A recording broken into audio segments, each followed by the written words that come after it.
is, only 15 years old, but I'm going to take her with me on this pleasure tour of Europe I'm going on. And we're going to be together as lovers. And William Godwin proves that regardless of what a philosopher or a great man of letters may say to his public, he's her dad. And he tells Shelley, oh, no, this is never going to happen. And you're crazy, and what a cad you are, sir. What about your wife? What about your children? And, Shelley is like, oh, you're not the great prophet that I thought you were. Feet of clay. And they work it out, and they take off for Europe. So now Mary is this young, unwed lover of this, 22-year-old Percy Shelley, who's basically a rock star. And they take off together. They start to tour Europe, and eventually she'll wind up marrying him in a couple of years. But this is the essay that William Godwin wrote, because William Godwin is an author. So he isn't just sitting around at home fuming over this business of Shelley taking his daughter and taking off, and no. He writes an essay on the elopement of Mary Godwin and Percy Bysshe Shelley. And this is that essay. And I think it's from 1911. Oops, sorry. I was thinking the name of the book. Yeah, what's so nice is that this is from the book is from 1911, and on the front page, March 20th, 1912. Just a month before the Titanic sailed. Yeah, I can't even read this, but H.H. Harper with regards of W.K. Bisley, something, Bixley.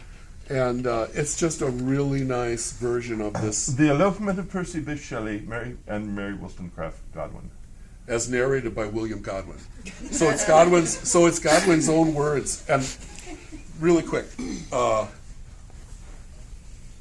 I had been of opinion from the first that Mary could only be withheld from ruin by her mind, and in that, by a series of the most consummate dissimulation, she made me believe I had succeeded. So, he goes on to say terrible things about Shelley too. But this is this idea that was there from the very beginning, that Mary could not be controlled. That Mary was going to do what Mary wanted.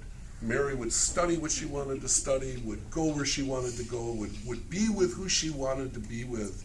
And they hoped that Mary was going to be smart enough.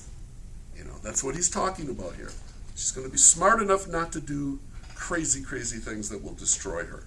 And in Godwin's mind, the prophet of free love, Mary has now destroyed herself. And he begins to distance himself from her in all kinds of ways, but one of the most important is financial. He himself has received huge loans to pay his debts from Shelley. But that's all forgotten as he begins to conceive of ways to cut them off and not give them help. Godwin. Now,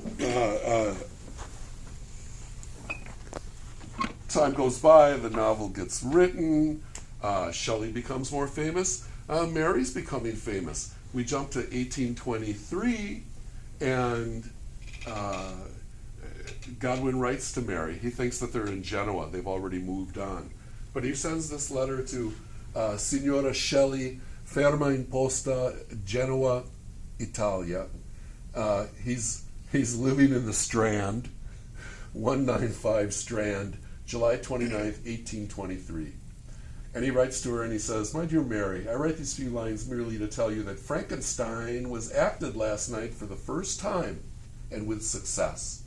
I have therefore ordered 500 copies of the novel to be printed with all dispatch, the whole profits of which, without a penny deduction, shall be your own. I am most impatient and anxious to see you, and am ever most affectionately yours, W. Godwin. Nothing succeeds like success. Huh? And here's Godwin, and whether you read the lines or you read between the lines, his whole attitude towards her has changed. He says, Frankenstein was acted last night for the first time. It means that he went to the opening night. It wasn't just that he said, I'll have to see that play one of these days, or maybe I'll go, or no, I'm not going, and is eventually forced by someone to go. Godwin's there on opening night, proud as hell, because this is his daughter Mary, who's written this runaway bestseller. And then he goes beyond that. He does what he's been denying to them for years, even when they needed it the most. And he says, I'm going to have 500 copies of this book published at my expense, and you get all the profits. And then he adds these things like impatient and anxious to see you, as ever most affectionately yours. Yeah. Again, kids and their parents. Am I right? Parents, kids, am I right? What monsters on both sides. So the letters that I have out on the table, these are the real letters. They're not facsimiles, they're not copies. This is that letter from 1823, Mrs. Godwin's hand, and you can see when you look where he began to think he was running out of ink and dipped that quill back into the ink to come back again and start another word. And on the back, you see that address in his own hand. Hi, how are you? Come on in. Sorry for interrupting. No, that's fine. Brad. If you want to, you can hang stuff up on the coat rack, and purses and such inside the lockers, if you wish. And phones are okay, cameras